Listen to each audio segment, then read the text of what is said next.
All right, it's Christmas Eve day for a lot of us draft nuts, and we got one of my favorite draft gurus with us today to preview the Vikings draft just 24 hours away. He's a draft expert and covers the Vikings for The Athletic.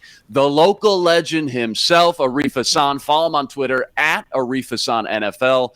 Arif, you ignored me for years, and now I get to see you 2 times in the same week? It must be draft season, my friend. I ignore you. I sent you so many texts. What's going on, man? Well, we can't talk about that. Legally, we can't talk about that, okay? You know, Arif, I want to say you've worked on one of my favorite draft projects again this year, where you compile over 70 different big boards from draft experts and generate one consensus big board. So cool. You got to check it out if you haven't already, up on The Athletic right now. So knowing what you know, using that data, what would you say is unique or special about this class versus others that we've seen in the past? And do you see anything really surprising or outside the box happening in round 1 tomorrow night because of it?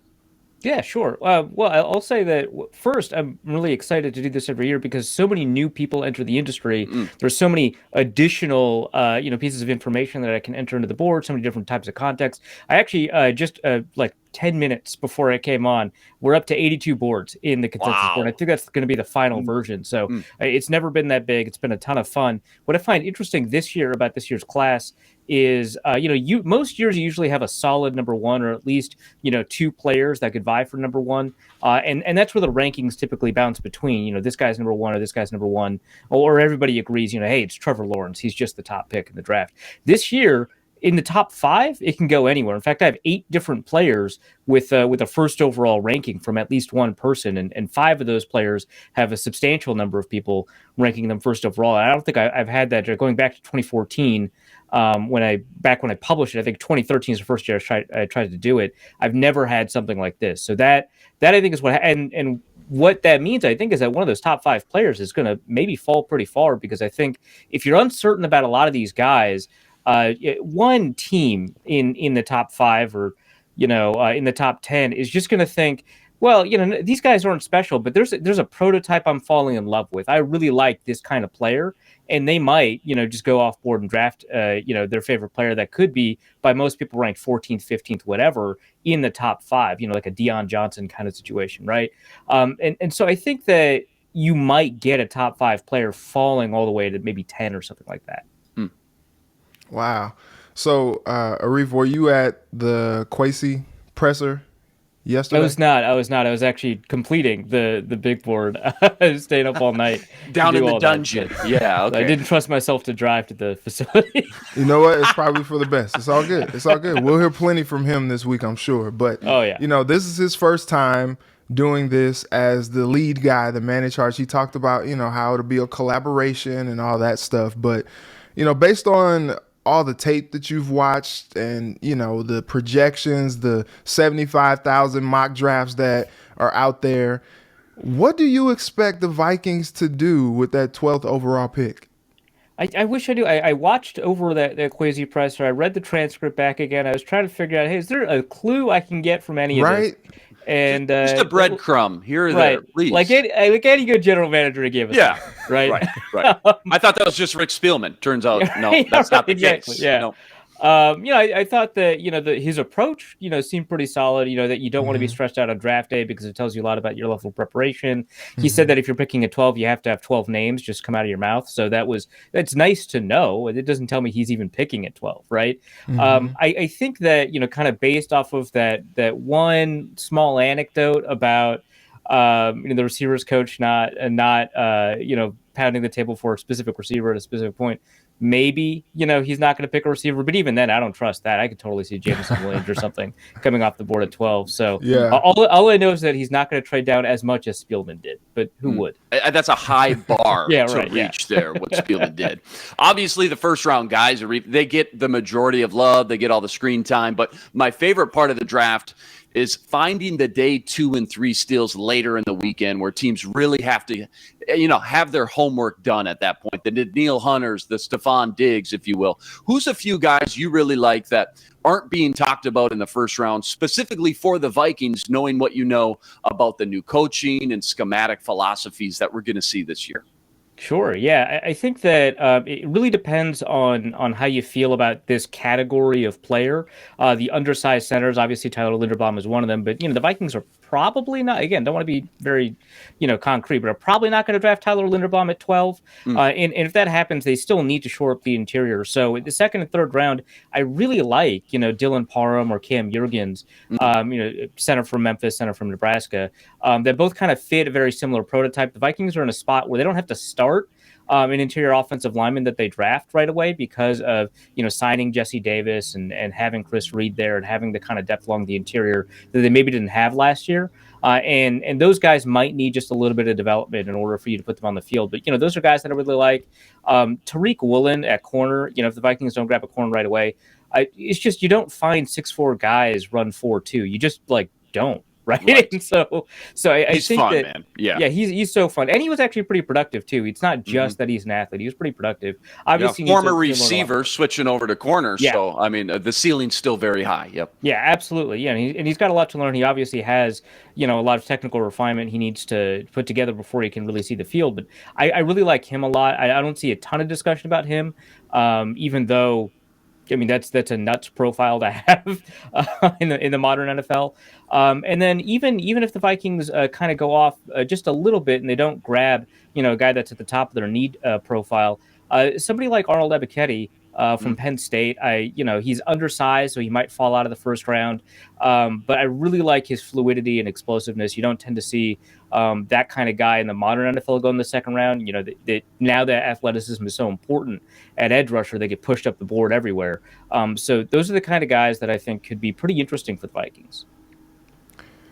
So, Arif, just I guess overall, the Jaguars are going to Jaguar, right? I mean, they got this pick. Maybe Urban Meyer is still there secretly, and we just don't know. Like we're getting different differing reports about whether or not they like Walker or they like Hutchinson. And it seems like they are positioning themselves to just muck this whole thing all the way up. What do you see them doing? If you were the GM, who would you draft? This reminds me of when they drafted Blake Bortles and everybody was like, "Oh my really? God, at 3? Are you sure? On purpose? Are you sure?" Final answer? Wait, for real? Yeah. It was interesting because 3 days ago I saw a report come out that they were going to draft Evan Neal, and then the report comes out that that's not happening. They're drafting Hutchinson, and then the report comes out that that's not happening. They're drafting Travon Walker, and then of course we get the news about an extension for their left tackle. So it's going to be an edge rusher. My guess is that it's Travon Walker, just because that is a little bit funnier. And so that's kind of what you have to default with the Jaguars. But if I were them, I wouldn't overthink it. I think that you just pick either Thibodeau or Hutchinson. I think that either of those guys are going to help you out a lot. Personally, I think I prefer Thibodeau just a little bit more, just in terms of projection. But I think that either of those guys is going to be a good pick for you at number one. It's a tough situation because there's no Myles Garrett, right? Like you don't have that quality of player, and at pick number one, you kind of typically hope that you have that. But they got lucky last year with Trevor Lawrence. I'm not going to feel too bad. Yeah.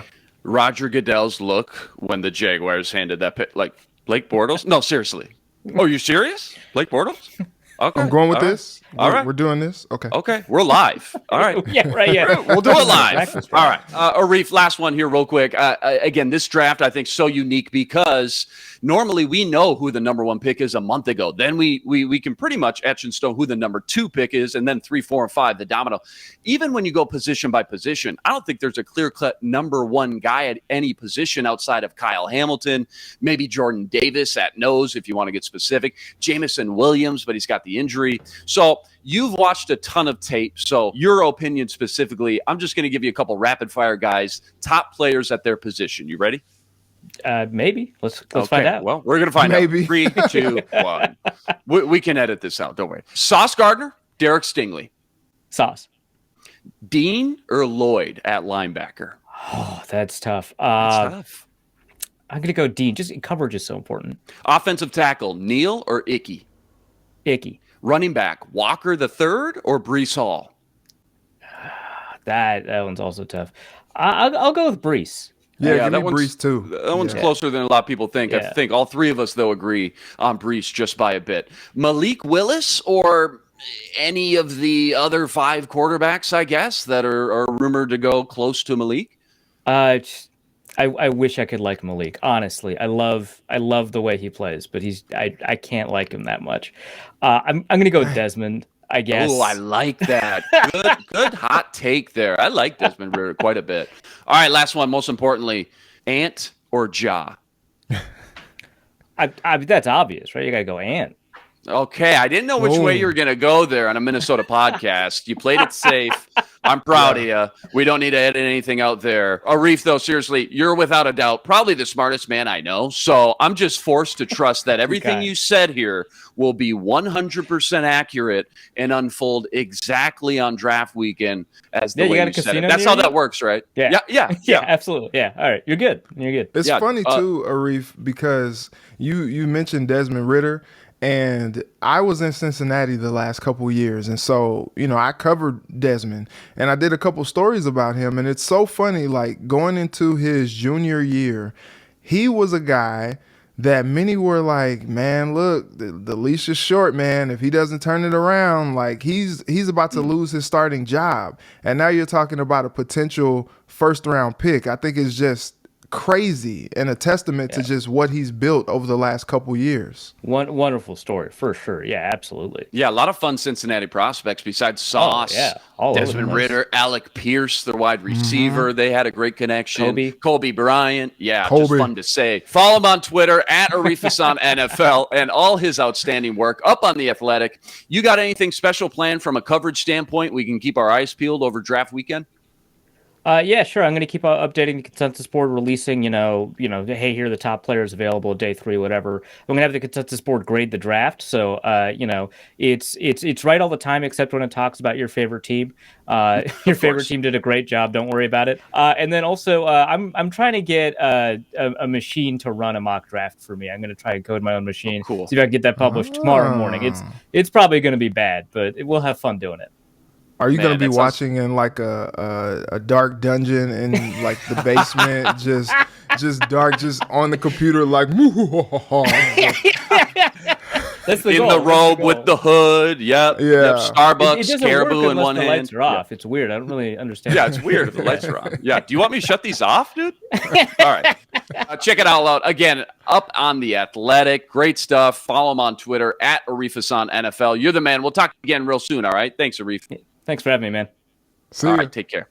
NFL draft just 3 days away. Again, Reggie and I will be here all week next week to break all the action down. Like I said, the whole Desmond Ridder thing is really interesting, just because of me knowing what he went through at UC. And look, I'm rooting for him. I think he has a cannon for an arm. He does. He's super athletic. He gallops like a horse. It's like you're running after him and you think you got an angle, and all of a sudden you're like, oh, this dude is faster than I thought he was. He's running away from me. And so it's cool to see. I also love how Arif was non-committal on who the Vikings might take. And it just shows that nobody knows. Nobody knows. The wildest, most unpredictable draft that I've covered. I've been doing this thing for about 7-8 years now. I'm super excited to see how it all unfolds. Just because there's not the big star-studded blue-chip quarterbacks and stud receivers at the premium positions doesn't mean it's a bad draft. It's just not that sexy, fun draft that everybody loves to cover. Like last year, 5 quarterbacks go in the first 20 picks. There's a lot of great talent on the offense and defensive line, specifically cornerback as well. You can find a lot of great draft picks later on as well. So I'm just excited to see kind of how it all unfolds. And again, what Kwesi and the new regime end up doing over there at TCO.